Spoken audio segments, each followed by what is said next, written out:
Look at the operational map of the Middle East right now. The media feeds you a narrative of isolated skirmishes, a missile here, a bombing there. But in the theater of asymmetric warfare, there are no coincidences.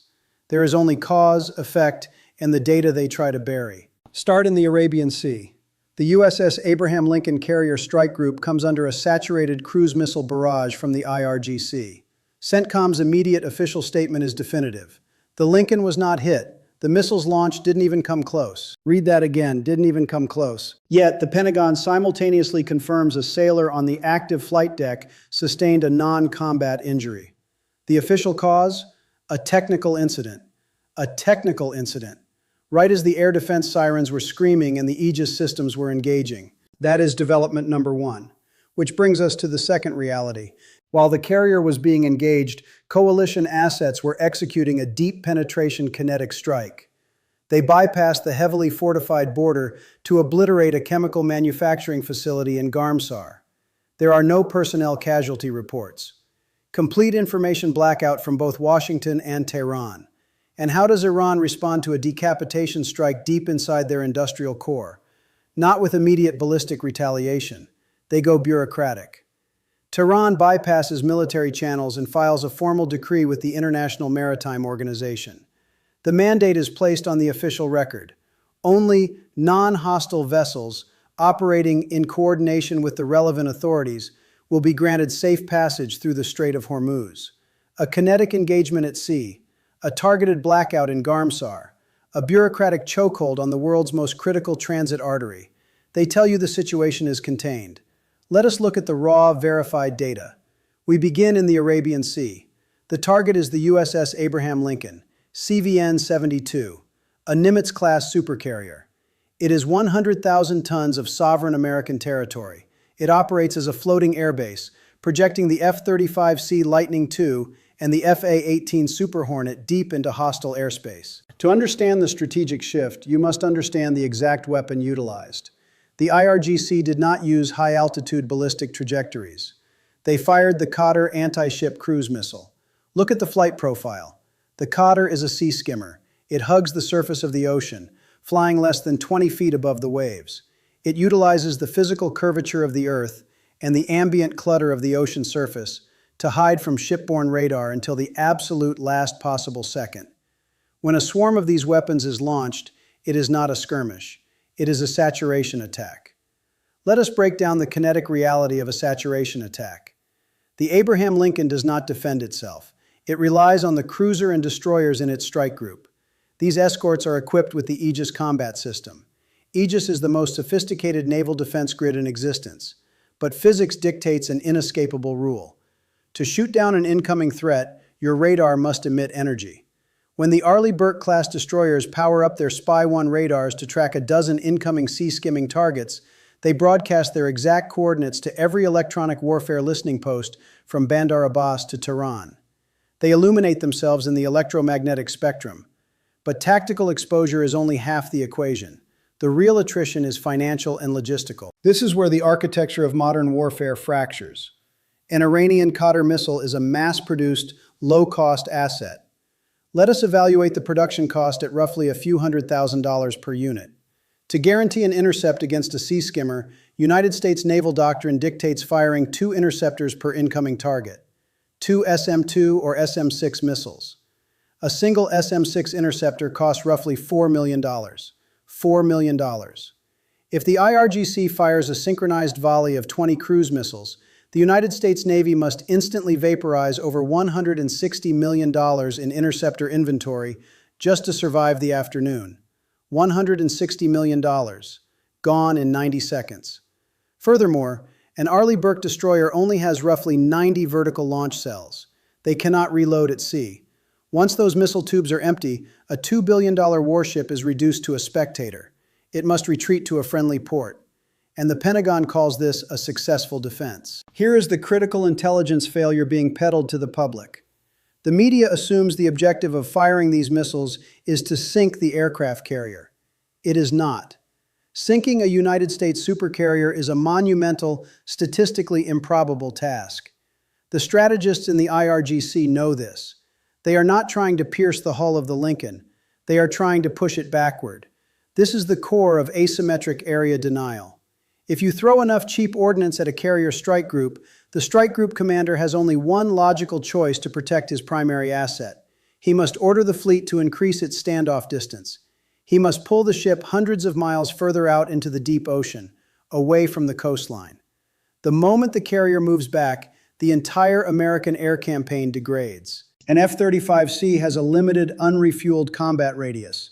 If you force the USS Abraham Lincoln to retreat 300 miles further out into the Arabian Sea, those fighters have to burn a massive percentage of their fuel capacity just to reach the Iranian border. More fuel required means less payload capacity. Less payload means fewer bunker buster munitions dropped on targets like the Garmsar chemical plant. It means heavily reduced loiter times over the combat zone. It means a dangerous reliance on slow, vulnerable aerial refueling tankers operating in contested airspace. Not a single American ship needs to sink for Iran to win this tactical phase. By simply firing enough cheap metal to force the carrier into a defensive retreat, the IRGC effectively neuters the kinetic output of a multi-billion-dollar strike group. They did not defeat the ship. They did not destroy the hardware. They defeated its geometry. That is the operational reality of the naval engagement, which brings us to the contradictions on the flight deck. Let us look at the official narrative being manufactured in Washington. Following the Qatar missile barrage, United States Central Command released a public statement. I will read it verbatim. The Lincoln was not hit. The missiles launched didn't even come close. The Lincoln continues to launch aircraft. Listen to that quote again. Didn't even come close. That is the absolute guarantee of the Pentagon. An impenetrable shield. Total atmospheric dominance. But war does not survive in a vacuum. The truth leaks out through the logistical anomalies. Anomaly number 1, the casualty report. At the exact same time the Aegis combat systems were engaging multiple sea-skimming targets, the Department of Defense confirmed a casualty. A sailor aboard the flight deck of the USS Abraham Lincoln sustained an injury. The classification? A non-combat injury. The cause? A technical incident. A technical incident. We are expected to believe that during a multi-axis saturated cruise missile attack, a sailor just happened to be injured by a coincidental equipment malfunction on the flight deck. A statistical anomaly wrapped in a bureaucratic classification code. It is an insult to the intelligence of anyone analyzing the battle space. But the true collapse of the Pentagon's narrative does not happen on the deck of the carrier. It happens thousands of miles away, at Fort Liberty, North Carolina. If the United States Navy has absolute control of the maritime domain, if the Aegis combat system is neutralizing 100% of incoming threats, if the missiles didn't even come close, why the sudden panic in the Army? Within hours of the carrier engagement, the Pentagon issued an emergency deployment order. 2,000 paratroopers from the 82nd Airborne Division were activated and pushed into the theater of operations. This is not a scheduled troop rotation. This is not a joint training exercise. This is a reactive mobilization. Let us break down what the 82nd Airborne actually represents. They are not air defense technicians. They do not operate Spy-1 radar consoles on destroyers. They are the immediate response force. They are light infantry.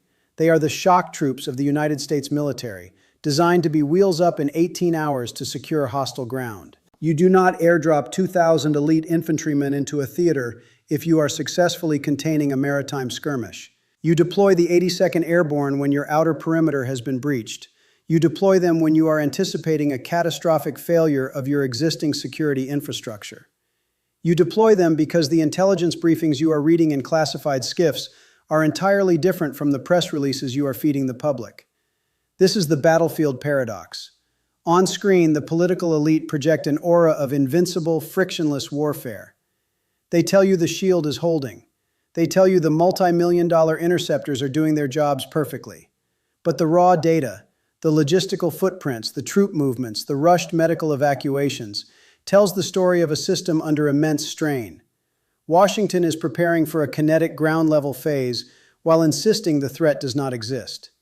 They are building a fortress while telling you there is no siege. This contradiction is the signature of an establishment losing its grip on the operational reality, and it is the exact vulnerability their adversaries are exploiting. Because while Washington is busy trying to manage the public relations fallout of a naval engagement, the true objective was never just the ship. The ship was a distraction. The real war is industrial. It is structural. Which brings us to the blackout in Garmsar. The media reported a deep penetration kinetic strike. Coalition aircraft bypassed the border air defense grid. But look closely at the target. They did not bomb a command bunker. They did not strike an active missile launch pad. They obliterated a chemical manufacturing facility deep inside Iranian territory. To the untrained observer, bombing a chemical plant during a naval standoff seems entirely disconnected. It is not. This is the anatomical reality of a war of attrition. You do not win a missile war by shooting down missiles. You win it by destroying the adversary's capacity to build them. Garmsar is not a random industrial zone. Facilities of this exact profile are the backbone of solid fuel propellant production. They manufacture the volatile chemical precursors required for the motors of the Qatar cruise missiles currently swarming the Arabian Sea. The manufacturing of solid fuel propellant requires highly specialized, heavy industrial planetary mixers. Once those machines are destroyed in a kinetic strike, they cannot be replaced overnight. They cannot be easily smuggled through sanctions. It creates an immediate, unrecoverable supply chain bottleneck. Washington and Tel Aviv understand the mathematics of this war. Intercepting a launched missile costs $4 million and tactically exposes a $2 billion destroyer. Destroying the solid fuel mixing infrastructure in Garmsar costs a fraction of that, and it grounds 100 future missiles before they are even assembled. This is a structural decapitation strike. It is a long-term play. It is an acknowledgement by the coalition that the kinetic war is extending far beyond a localized temporary skirmish, and Tehran knows exactly what this means. How did the Iranian establishment respond to a direct strike on their industrial baseline? They did not immediately launch a retaliatory ballistic swarm. They executed a maneuver far more dangerous. They went diplomatic. Behind closed doors, Washington attempted to contain the escalation. Intelligence sources confirmed the United States routed a formal 15-point plan aimed at ending the Middle East war. They pushed this diplomatic off-ramp through back channels in Pakistan. A 15-point plan, a desperate attempt to enforce de-escalation, handed over by a proxy. Tehran ignored it. They bypassed the political theater completely. Instead of answering the Pentagon, they answered the International Maritime Organization. Iran filed a formal codified decree. They placed it on the International Administrative Record. I will read the exact parameters of their mandate. Only non-hostile vessels operating in coordination with the relevant authorities will be permitted safe passage through the Strait of Hormuz. Let that sink in. This is not a terroristic threat broadcast on state television. This is an administrative chokehold utilizing the framework of international maritime law. Iran is not militarily mining the strait. Mining the strait is an act of war that invites a unified global coalition invasion. They are doing something much smarter. They are establishing a bureaucratic toll booth. By legally restricting transit to, quote, non-hostile vessels, the IRGC just granted themselves the sovereign, self-declared right to board, inspect, and seize any Western-flagged ship they arbitrarily designate as a threat. And who are the, quote, relevant authorities you must coordinate with? The IRGC Navy. If a United States logistics ship or an allied vessel refuses to coordinate with the IRGC, they are classified as hostile. If they are hostile, they are a legal target under Tehran's new mandate. They are weaponizing the paperwork, and they are backing that paperwork with hard kinetic assets. Concurrent with the IMO decree, satellite intelligence indicates the rapid deployment of man-portable air defense systems, MANPADS. These assets are moving directly to the forward operating base at Karg Island. They are heavily fortifying the checkpoint. This is the true fog of war. The Pentagon tells you they are projecting strength and delivering 15-point peace plans. But on the water, the adversary is rewriting the rules of engagement. They are turning the world's most critical naval choke point into an IRGC-administered inspection zone. Washington is playing checkers with interceptor missiles. Tehran is playing Go with global maritime logistics. And it leaves us staring into the most dangerous intelligence blind spot of the entire conflict. The media is focused on the cruise missiles that were fired. The politicians are focused on the factory that was bombed. But the true terror of asymmetric warfare is not what you see. It is what you cannot see. It is the radio silence. For almost a month, the IRGC's strategic ballistic missile forces have maintained absolute, unbroken operational silence. The deep underground silos, The mobile launchers hidden in the Zagros Mountains. They are not broadcasting. They are not lighting up the electromagnetic spectrum. They are waiting. Strip away the geopolitical chess match. Forget the press briefings. Think about the reality on the water tonight. Think about a 19-year-old radar operator on a United States destroyer. He is staring at a green screen in a dark combat information center. He knows his interceptor magazines are depleting. He is waiting for a swarm of sea skimmers that cost less than his enlistment bonus. Think about the civilian merchant crew of a crude oil tanker, currently steaming toward the Strait of Hormuz. They are not combatants, but they are about to sail directly into a militarized toll booth, armed only with a Western flag and an open radio channel. This brings us to the next 48 hours. The vector is locked. Iran does not need to sink a supercarrier to win. They only need to intercept one single unarmed Allied tanker under the legal justification of their new maritime decree. A swarm of unmanned surface vessels, a boarding party in the dead of night, a seized ship, and the multi-billion-dollar naval armada will have to sit hundreds of miles away watching it happen on optical sensors, paralyzed by the fear of triggering an uncontrollable escalation. The shield is cracking. The deterrence is a mathematical illusion. The architects of this war are losing control of the machine they built. When the next distress call comes from the Strait of Hormuz and the establishment tells you the situation is contained, will you still believe them?